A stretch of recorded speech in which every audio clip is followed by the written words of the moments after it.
नमस्कार, आप देख रहे हैं नेक्स्ट 9 न्यूज। मेरा नाम है दीपक गुप्ता। आपको जानकारी दे दें कि कांग्रेस नेता आचार्य प्रमोद कृष्णम ने सचिन पायलट को नीलकंठ कह दिया है। उन्होंने कहा कि जहर पीते पीते सचिन पायलट नीलकंठ बन गए हैं।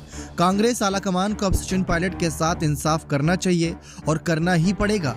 चुनाव से पहले इस विषय को नजरअंदाज नहीं किया जाना चाहिए। पहले कोरोना के बाद भारत जोड़ो यात्रा और अब चुनाव आ गया है, तो ऐसे में आपको बता दें कि आचार्य ने सचिन पायलट को कांग्रेस का सच्चा सिपाही बताया।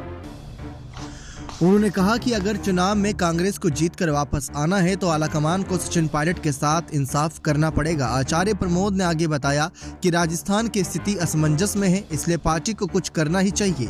आचार्य ने साफ कहा कि जल्द ही आलाकमान बैठक करेगा। राजस्थान की स्थिति साफ करनी होगी। अंधेरे में पायलट और समर्थकों को नहीं रखा जा सकता। मुख्यमंत्री अशोक गहलोत के सलाहकार संयम से पिछले दिनों आचार्य प्रमोद के ट्वीट पर बहस हो गई थी। संयम ने कहा था कि सार्वजनिक जीवन में 50 साल पूरे कर चुके, कई प्रधानमंत्री के साथ और 3 बार राजस्थान की सेवा कर चुके, कोरोना के बावजूद भीतरघात से सरकार गिराने का प्रयास विफल रह चुके शख्स की सेहत पर टिप्पणी करना किसी भी आचार्य को शोभा नहीं देता। कांग्रेस नेता आचार्य प्रमोद कृष्णम राजस्थान के कई मुद्दों पर एक्टिव रहते हैं। पिछले दिनों कई बार उनका ट्वीट राजस्थान की राजनीति में हलचल पैदा करता रहा।